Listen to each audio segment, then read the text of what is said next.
क्या लाइपोमा का इलाज दवाई से किया जा सकता है?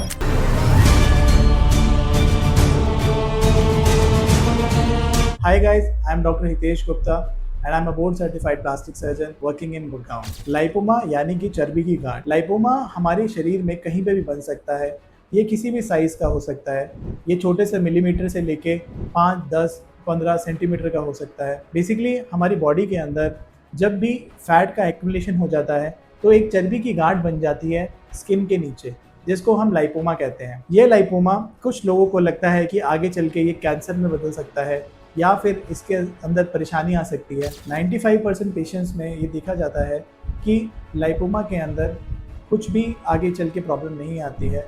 इसमें कोई कैंसर होने का शक नहीं होता है। जनरली पेशेंट्स जो इसका इलाज कराना चाहते हैं वो कॉस्मेटिक रीजंस की वजह से कराना चाहते होते हैं, या फिर इसके अंदर उनको दर्द महसूस होता है क्योंकि लाइपोमा का साइज़ बड़ा हो जाता है और बड़ा होने की वजह से वो आसपास की जो नर्व्स होती हैं उसको इरिटेट करते हैं, जिसकी वजह से पेशेंट को पेन हो सकता है। तो हम बात करें लाइपोमा के इलाज के बारे में, तो इसका इलाज सिर्फ सर्जरी है। सर्जरी हम लोकल एनेस्थीसिया या फिर जनरल एनेस्थीसिया दोनों में ही कर सकते हैं, डिपेंडिंग आपके कितने लाइपोमास हैं और बॉडी में कहाँ कहाँ लाइपोमास हैं। अगर 1 या 2 लाइपोमास होते हैं या फिर कम लाइपोमास होते हैं तो हम उनको सुन करके यानी कि लोकल एनेस्थीसिया में करके हम सर्जरी करके निकाल सकते हैं। लेकिन अगर आपकी बॉडी में 50 से 100 या फिर उससे भी ज़्यादा लाइपोमास होते हैं तो ये ऑपरेशन हमें पूरा बेहोश करके करना पड़ता है। तो इस ऑपरेशन में हम सबसे पहले जहाँ जहाँ लाइपोमास होते हैं हम उनको मार्क कर लेते हैं, ताकि ऑपरेशन में सफाई करने के बाद ये लाइपोमास मिटे ना। एक बार उनको मार्क करने के बाद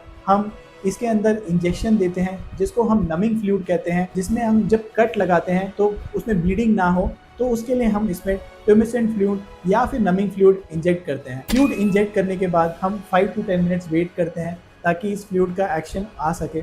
आफ्टर 5 to 10 मिनट्स हम इसके अंदर एक छोटा सा कट देते हैं जो कि 5 to 10 मिलीमीटर का कट होता है, और हम इसी कट से सारे लाइपोमास जो कि विद इन 5 सेंटीमीटर डायमीटर में होता है वो सारे लाइपोमास हम निकाल देते हैं। कई बार 4 से 5 लाइपोमा बिल्कुल पास पास होते हैं, तो इसके लिए हम एक सिंगल कट देते हैं और उस सिंगल कट से हम सारे लाइपोमास निकाल देते हैं। इस टेक्निक को हम पॉपअप टेक्निक कहते हैं, क्योंकि जब हम एक बार कट दे देते हैं, कट देने के बाद हम उसको प्रेशर से निकाल देते हैं और आपका लाइपोमा बाहर आ जाता है। लाइपोमा निकलने के बाद हम 1 से 2 स्टिचेस दे देते हैं और उसके बाद हम ड्रेसिंग कर देते हैं। पेशेंट अगर लोकल एनेस्थीसिया में होता है तो वो सेम टाइम आफ्टर 1 और 2 आवर वो डिस्चार्ज हो जाता है, लेकिन अगर ये हम जनरल एनेस्थीसिया में करते हैं तो आफ्टर 6 to 8 आवर्स हम पेशेंट को डिस्चार्ज कर देते हैं। ये स्टिचेस हम लगभग 8 to 10 डेज के बाद निकाल देते हैं, और ड्यूरिंग 8 to 10 डेज पेशेंट को हम एडवाइस करते हैं कि सिर्फ वो नॉर्मल बैंडेज से अपने घर में ही ड्रेसिंग कर सके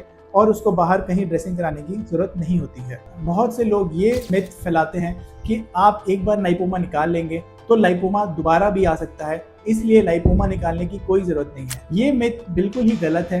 अगर हमने एक बार लाइपोमा कहीं से निकाल दिया तो वहाँ पे उसका कभी भी रिकरेंस नहीं होता, वहाँ पे वो दोबारा नहीं आता। हाँ, लेकिन चांसेस होते हैं बॉडी में कि लाइपोमास और भी जगह आ सके, मगर इसका सर्जरी से कोई रिलेशन नहीं है।